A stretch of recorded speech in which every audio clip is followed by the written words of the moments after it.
Bienvenue sur Debout Congolais TV. Merci à tous ceux-là qui ont choisi cette chaîne pour partager les nouvelles de la République démocratique du Congo. Je vous suis très reconnaissant d'avoir choisi cette plateforme que j'appelle la chaîne des éclairés. Vous êtes bel et bien sur la bonne fréquence. Commencez par vous abonner, likez cette vidéo et n'hésitez pas de partager avec les voisins. Pourquoi pas de nous laisser un commentaire. Dites-nous ce que vous pensez de l'actualité en République démocratique du Congo. Votre présentateur est toujours et reste le même, c'est Justice Mocha Mesu Samba Olonga alias. À la une de notre actualité aujourd'hui, 22 avril 2025, les proches de Joseph Kabila contestent la décision précipitée, qu'ils appellent précipitée bien sûr, du ministre de l'Intérieur de la République démocratique du Congo et celui de la justice selon les partis PPRD de Joseph Kabila qui était représenté par leur avocat. Il déclare que l'accusation portée contre le président honoraire Joseph Kabila, selon laquelle il aurait choisi de revenir au pays par la ville de Goma, même s'il en est ainsi, ne permet nullement de conclure à un quelconque soutien nu à une adhésion à un groupe rebelle. Donc, pour les PPRD de Joseph Kabila, cette décision unilatérale ne repose pas sur le fait.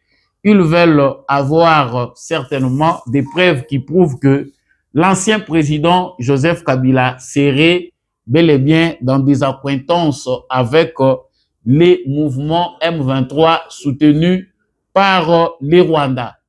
De l'autre côté, le ministre de l'Intérieur affirme, Jacquemain Chabani, bien sûr, le ministre de l'Intérieur de la République démocratique du Congo, il confirme que le gouvernement de la République démocratique du Congo a des informations sur que Joseph Kabila a bel et bien séjourné à Kigali avant de se rendre à Goma. Qu'est-ce qui va se passer, qu'est-ce qui risque de se passer? Samba Olonga en parle tout à l'heure dans le cadre de cette mission. Les institutions de la République démocratique du Congo se sont prononcées face à la décision ou l'action de l'ex-président de la République, Joseph Kabila. Il y a des observateurs et des analystes politiques qui se posent la question, pourquoi une telle réserve jusque-là, pourquoi l'Assemblée nationale, le Sénat, le Parlement congolais de manière générale ne s'est pas encore prononcé sur l'attitude de l'ex-président Joseph Kabila. Dans cette émission, nous allons faire une chronique là-dessus, essayer de voir ce qui se passe réellement du côté Assemblée nationale. Est-ce qu'il y a quelque chose qui se prépare par rapport à l'attitude reprochée au président ou l'ancien président Joseph Kabila? L'actualité, c'est aussi Moïse Katumbi, qu'on colle inévitablement à Joseph Kabila. Est-ce que Moïse Katumbi serait aussi prêt à s'assumer pour se présenter comme étant allié à une branche militaire pour obtenir le départ de Félix Tshisekedi du pouvoir? C'est une question que nous nous posons. Dans cette émission, nous allons vous présenter des éléments qui vont essayer d'éclairer davantage les lanternes, vos lanternes sur cette question. Et avant de terminer cette nouvelle mondiale de la mort du pape François, nouvelle qui attriste les fidèles catholiques du monde entier, et nous partageons vraiment cette peine avec tous les fidèles catholiques du monde et particulièrement ceux de la République démocratique du Congo. Mais la question que l'on se pose, la question qui relance les débats est autour de sa succession. Qui va remplacer le pape François, en tout cas en République démocratique du Congo? Il y a ceux qui pensent que ce serait une bonne décision si par peut-être décision à l'unanimité de l'ensemble des cardinals. On choisissait les cardinals de la République démocratique du Congo, Fridolin Ambongo. Mais il y a aussi de ceux qui pensent que les profils du cardinal Fridolin Ambongo ne serait pas un bon profil pour remplacer le pape François II pour ses liens avec la politique, sa prise de positions qui les présente comme quelqu'un qui est beaucoup plus dans la politique que dans les services, qui est les services de Dieu à travers son cardinalat au sein de l'Église catholique. Voilà la nouvelle par laquelle nous allons nous séparer dans l'actualité de ces jours. Je vous dis encore une fois de plus, grand merci d'avoir choisi la chaîne Debout Congolais pour partager les informations, l'analyse, les décryptages de l'actualité sur cette chaîne. Merci de vous abonner, liker, partager avec le voisin et surtout, n'oubliez pas de vous abonner si vous n'êtes pas encore abonné, de nous laisser bien sûr des commentaires. Dites-nous comment vous appréciez et quelles sont vos impressions par rapport à l'actualité que nous vous présentons. Voilà, je venais de dire que les proches de Joseph Kabila, la famille politique de Joseph Kabila, contestent depuis lors de l'annonce par les ministres de l'Intérieur de la République démocratique du Congo, Jacquemain Chabani, la suspension de toute activité du parti politique pour la reconstruction de la démocratie, PPRD en sigle.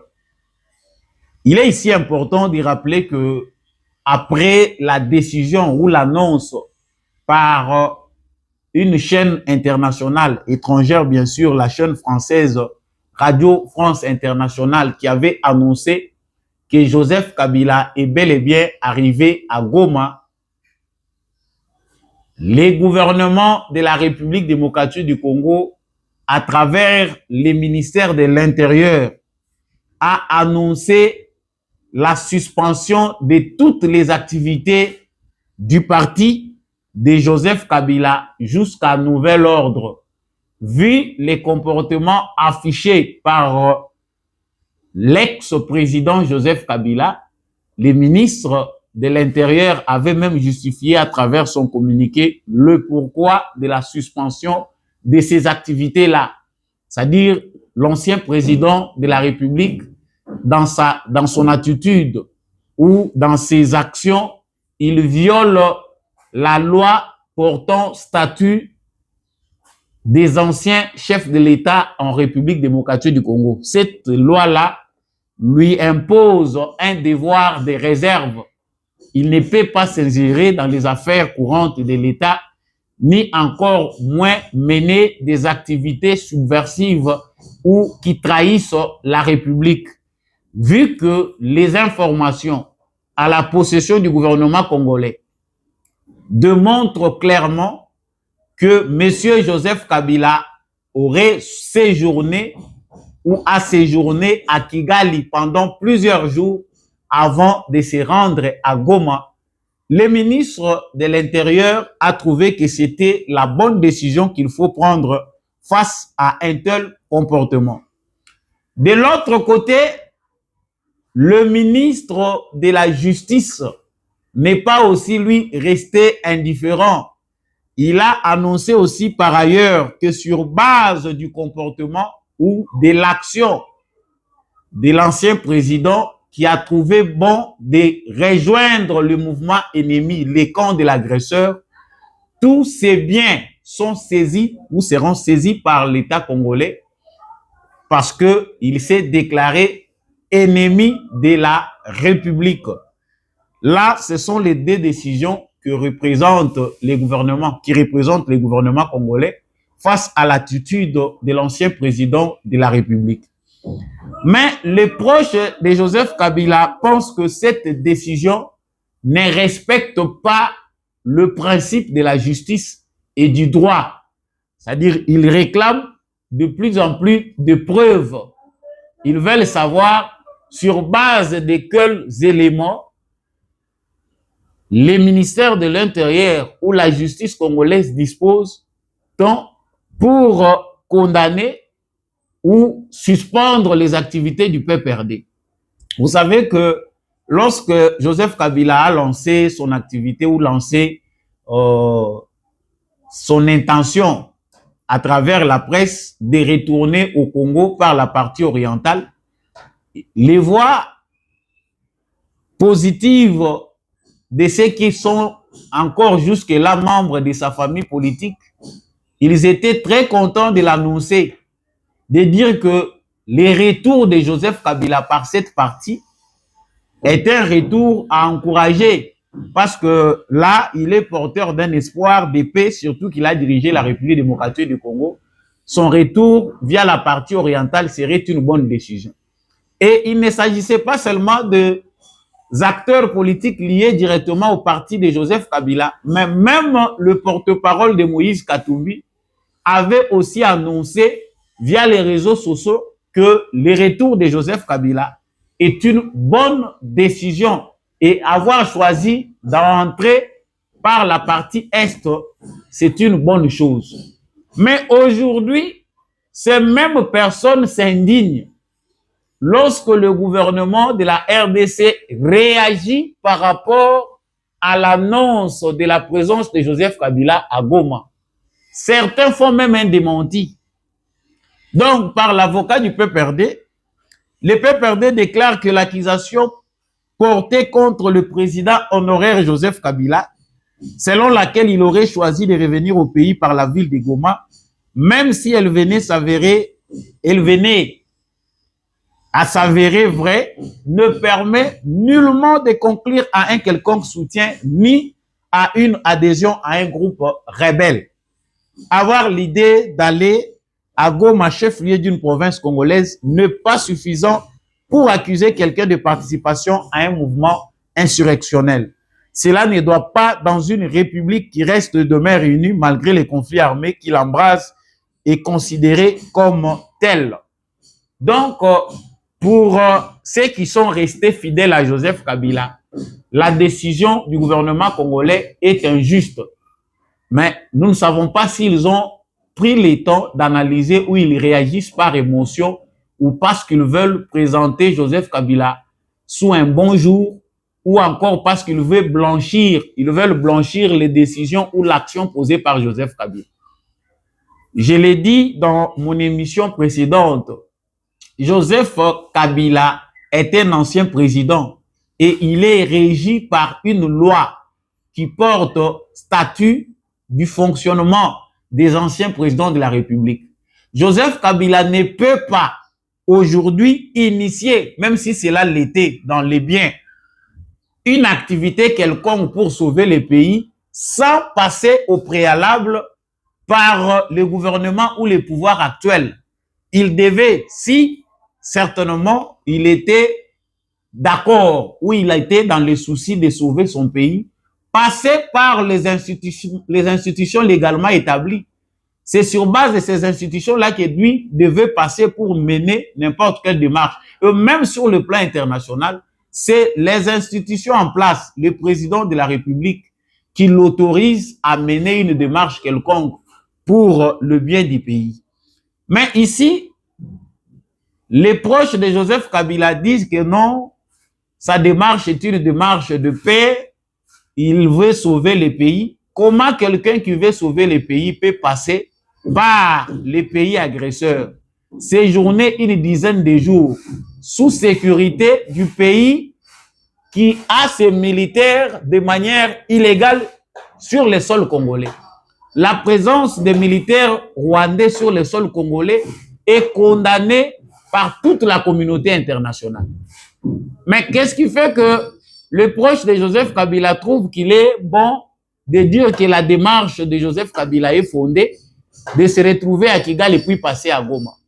Ce qui est vrai, ce que nous devons comprendre, c'est que la stratégie de descendre à Goma la stratégie prise par l'ex-président Joseph Kabila pour bouleverser. Nous savons qu'il y a une hostilité qui oppose l'actuel président de la République, Félix Tshisekedi, et l'ancien Joseph Kabila. Et Joseph Kabila, il est bel et bien clair qu'il s'affiche aujourd'hui aux côtés des opposants, de l'opposition. Et il a choisi de soutenir ce mouvement M23, les blanchir, faire de ce mouvement M23 un mouvement congolais pour dédouaner Paul Kagame.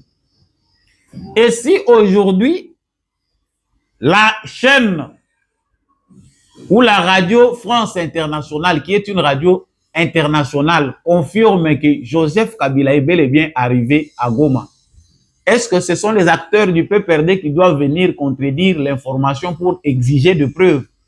Pourquoi les acteurs du PPRD ne s'en prennent pas à la chaîne française qui a confirmé l'information que Joseph Kabila est bel et bien arrivé à Goma? Et pourquoi ils demandent de preuves au ministre de l'Intérieur qui confirme clairement qu'ils ont eu des informations que Joseph Kabila a bel et bien séjourné au Rwanda, à Kigali, avant de passer à Goma? C'est une chaîne française qui l'annonce. Pourquoi les cadres du PPRD ne s'annoncent pas, ne vont pas demander des comptes à cette chaîne-là qui l'a annoncé publiquement que Joseph Kabila est arrivé bel et bien à Goma? Et ce qui est ici déplorable, c'est que même les gouvernements namibiens, on ne sait pas si la présidence namibienne valide ces communiqués affichés que Joseph Kabila n'a pas encore quitté la Namibie. Il serait encore sur le territoire namibien et il s'étonne que au Congo, ils disent que Joseph Kabila est déjà arrivé à Goma. Est-ce que c'est au gouvernement namibien, c'est à une autorité namibienne de confirmer que Joseph Kabila est en Namibie, ou c'est Kabila lui-même qui devait confirmer qu'il est en Namibie? On comprend que le complot contre la République démocratique du Congo, c'est un complot complexe où plusieurs acteurs interagissent pour leurs propres intérêts. Donc, la position selon laquelle le président Joseph Kabila, l'ancien président, n'a jamais mis ses pieds à Goma est une manœuvre ou ce qu'on appelle diversion pour essayer de cacher une stratégie qui a échoué. L'actuel ou l'ancien président de l'ancien président de la République démocratique du Congo, Joseph Kabila, a commis une erreur impardonnable. Il n'y a plus de retour.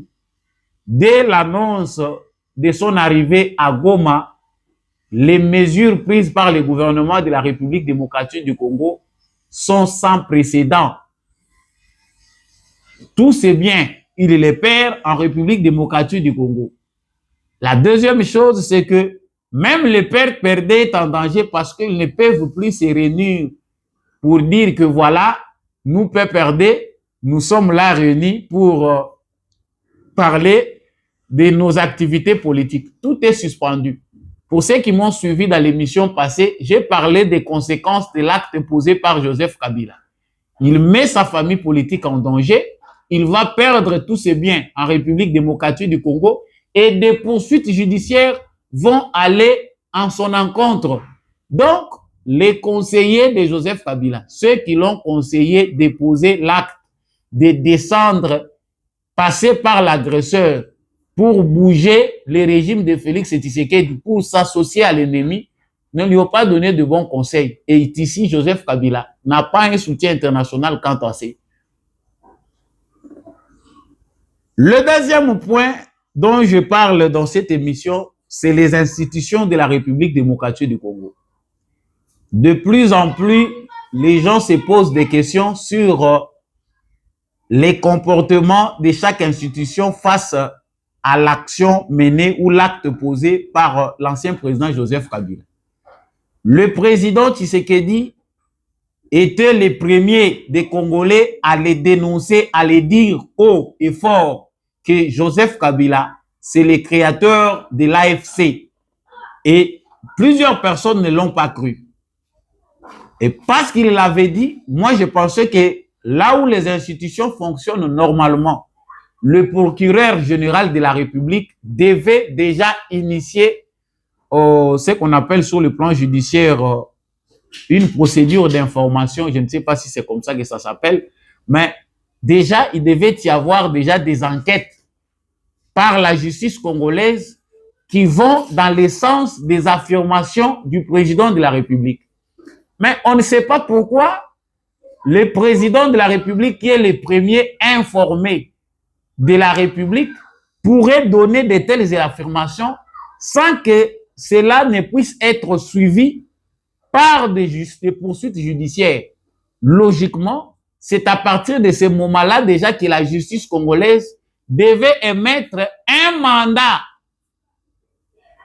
contre le président, l'ancien président Joseph Kabila. Mais la justice congolaise a toujours cette proportion étonnante de toujours être en retard lorsqu'il s'agit des procédures. On ne sait pas pourquoi il s'est passé beaucoup de temps entre le moment où le président Tshisekedi avait donné de telles affirmations et jusqu'au moment où aujourd'hui, les ministères de l'Intérieur et celui de la Justice se saisissent du dossier parce que Kabila a dit qu'il descend maintenant à Goma. La deuxième institution, c'est pas même une institution, mais c'est le gouvernement. C'est dans l'exécutif, le pouvoir exécutif. Le gouvernement, à travers le ministère de l'Intérieur et celui de la Justice, confirme et prend des initiatives à l'encontre de l'ancien président Joseph Kabila sur base de son implication présumée dans le mouvement M23, mouvement de l'agresseur, pour ne pas dire soutenu par l'agresseur rwandais. C'est déjà une part des décisions. Maintenant, la question que nous nous posons, c'est de savoir pourquoi les autres institutions tardent à se prononcer sur cette question. Sont-ils inféodés ou complices de l'ancien président Joseph Kabila, ou ils attendent encore plus d'éléments pour se prononcer? Et lorsque je parle des autres institutions, je parle de la deuxième plus grande institution du pays, c'est le Parlement congolais. C'est même cette institution qui assure la sécurité du président, de l'ancien président Joseph Kabila, à travers les immunités. Le président, l'ancien président Joseph Kabila est couvert par des immunités en tant que président de la République. Ces immunités ne peuvent lui être retirées que par le Parlement, l'Assemblée nationale réunie. Ce sont eux qui retirent les droits accordés à l'ancien président de la République. Pas parce que seulement il s'agit de Joseph Kabila, mais c'est ce que la loi portant statut des anciens présidents de la République démontre. Mais jusque-là, le président de l'Assemblée nationale, le président du Sénat, Joseph Kabila, non pas, mais ce sont les présidents du Sénat, Sama Lukonde, pardon, ne se sont pas prononcés. Il n'y a même pas une petite déclaration pour essayer de fixer l'opinion, parce qu'il s'agit quand même d'une institution grande et qui représente le peuple congolais. Le Parlement, c'est les représentants du peuple au sein des institutions. Mais cette institution-là demeure jusqu'à ce stade à fond. Il n'y a pas une interview de M. Vital Kamerhe, président de l'Assemblée nationale, ou de Sama Lukonde, qui essaye de donner une opinion par rapport à ce qu'est en train de mener comme action l'ancien président Joseph Kabila. Mais maintenant, aujourd'hui, on se pose la question. Maintenant que le gouvernement a choisi, à travers le ministère de l'Intérieur, de suspendre toute l'activité du PPRD, parti de Joseph Kabila, le ministère de la Justice a décidé la saisie de tous les biens de Joseph Kabila. Qu'en pense le Parlement? Jusqu'à quand nous allons attendre la décision ou la déclaration venant du président de l'Assemblée nationale, Vital Kamerhe? Serait-il complice avec l'ancien président de la République? Ou ne trouve-t-il pas vraiment que c'est important pour lui de mener une démarche qui serait à l'encontre qui va à l'encontre contre l'ancien président Joseph Kabila, qui à un moment a fait marche ensemble avec l'actuel président de l'Assemblée nationale? C'est encore des questions qu'on se pose. Mais en tout cas, même moi qui présente cette émission, je n'arrive pas à comprendre pourquoi ces silences de l'Assemblée nationale et du Sénat, alors que la situation s'empire davantage. Parce que pour qu'aujourd'hui, je peux rappeler ici qu'il y a jusque-là qu'une seule motion, celle du député national Eliezer Tambwe, qui a demandé à ce que l'on puisse revoir la loi portant statut des anciens chefs de l'État parce qu'il y a des avantages exorbitants. Rien que ça. Mais est-ce qu'on se pose maintenant la question, pourrons-nous assister dans les jours à venir à une séance de l'Assemblée nationale où il serait question d'établir sur les comportements ou les agissements de l'ancien président Joseph Kabila et voir comment procéder pour lui retirer les immunités afin qu'il y ait des poursuites judiciaires à son encontre? Est-ce qu'il faut attendre que le gouvernement ou les présidents de la République viennent demander au Parlement? Ne sont-ils pas là pour le peuple congolais ou n'agissent-ils pas pour l'intérêt du peuple congolais? Pourquoi ils attendent que les autres institutions viennent demander? Pourquoi cette initiative-là ne doit pas venir ou provenir de l'Assemblée nationale? Chers Congolais, vous avez toutes les bonnes conclusions. Je n'aime pas parler à la place des Congolais. Mais là, ce sont des questions que des citoyens se posent. Mais nous avons réellement des éléments qui démontrent qu'au sein de l'Union sacrée, il y a des acteurs qui, même s'ils ne sont pas d'accord avec la vision de Tshisekedi, mais font semblant de faire marche avec lui pour sauver leur carrière politique.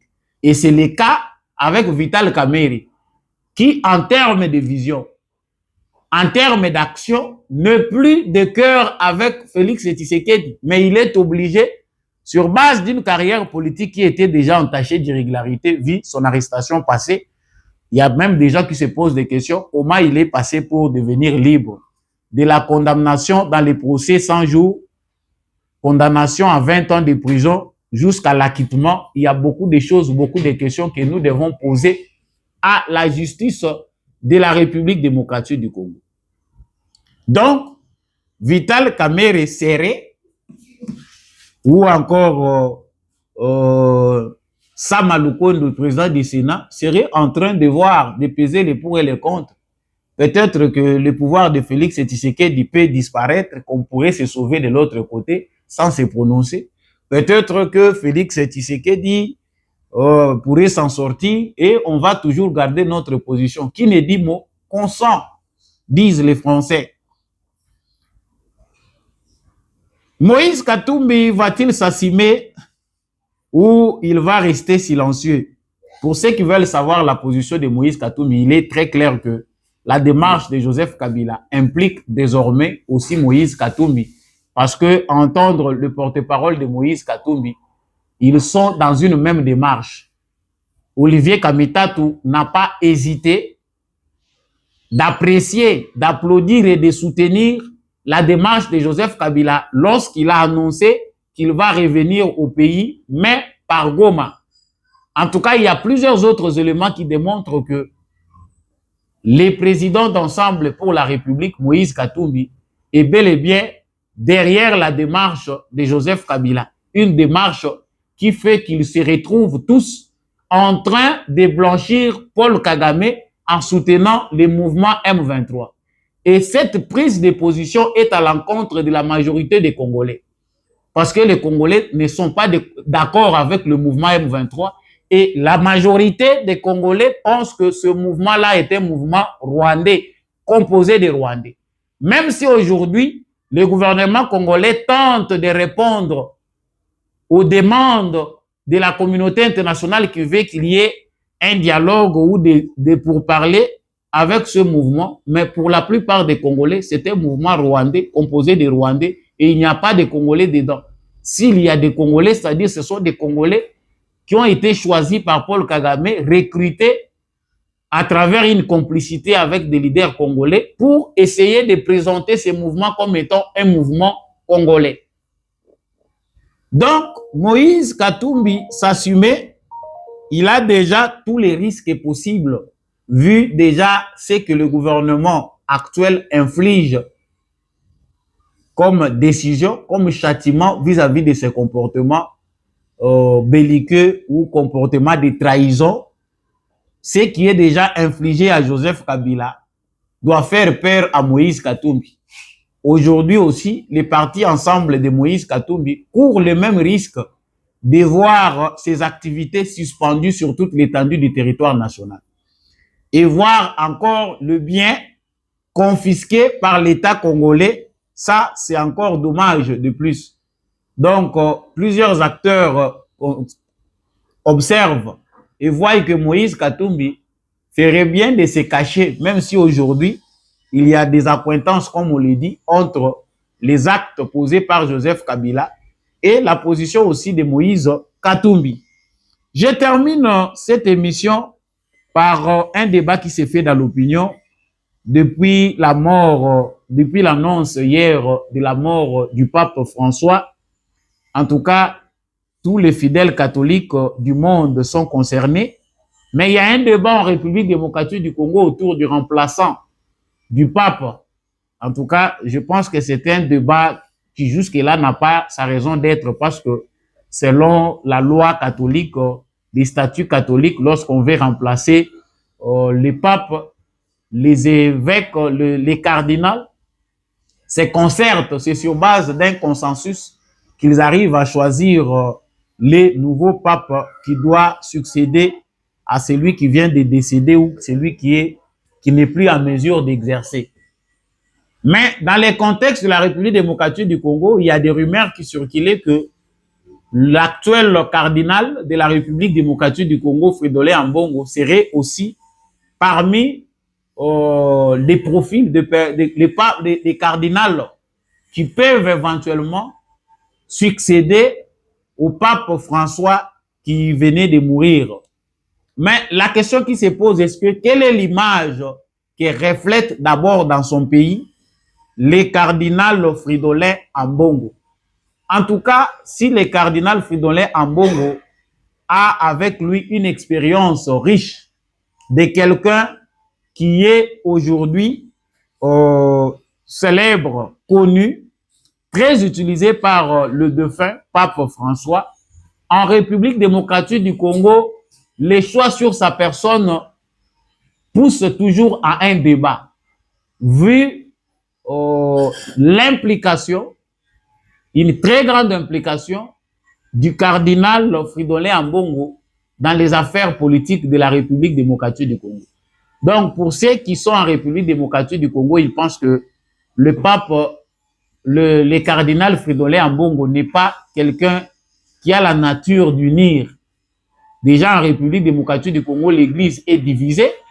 Il y a des provinces où les cardinals, depuis qu'il est cardinal, il n'a jamais mis ses pieds là-bas, alors qu'il sillonne d'autres provinces. Le tribalisme est en train de gangréner l'Église catholique en République démocratique du Congo. Les cardinals n'en font pas mention dans ses homélies, mais par contre, il passe la plupart de son temps, lorsqu'il parle dans ses homélies politiques, à ne parler que des affaires politiques.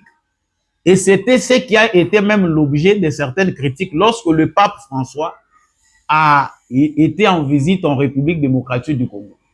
Donc, le cardinal Fridolin Ambongo, pour moi, en tant que Congolais, je pense que ce serait une bonne chose si l'ensemble des cardinals pensaient que le cardinal Fridolin Ambongo peut devenir pape. Mais ce serait aussi plus mieux pour les cardinals, notre cardinal, de se désolidariser de petites structures congolaises comme la Senko, qui n'ont rien à voir avec les Vatican, rien à voir avec l'Église catholique, qui sont des initiatives privées, de se désolidariser de ces initiatives-là, qui les voient confondus avec les acteurs politiques. Parce que chaque fois qu'il y a des clergés qui se confondent dans leur rôle et se retrouvent politiciens dans leurs actes, c'est l'Église catholique qui en pâtit, c'est la réputation de l'Église catholique qui en pâtit. Et de là de surcroît, même l'image aussi des évêques et cardinals de l'Église catholique est ternie à cause de leur implication et de leur mauvaise démarche, du business qu'ils font autour de la politique en République démocratique du Congo ou encore en Afrique. Donc, il y a moyen que le cardinal Fridolin Ambongo puisse soigner son image en restant l'Église au milieu du village. Il est possible que l'Église puisse porter sa voix comme étant l'une des voix de la société civile sans s'impliquer politiquement comme le fait les cardinals et voire certains évêques catholiques en République démocratique du Congo. Voilà par où nous mettons fin à cette émission. Je dis grand merci à tous ceux qui ont choisi de nous suivre sur cette plateforme que j'appelle La Voix des éclairés, qui partage les analyses et les décryptages des informations. Si vous avez apprécié nos analyses et notre présentation de l'information, likez cette vidéo, partagez avec les voisins et surtout, n'oubliez pas de liker et de nous laisser des commentaires. Grand merci à l'équipe technique qui m'a appuyé pour que cette émission vous parvienne. Je vous dis au revoir et nous allons nous retrouver prochainement.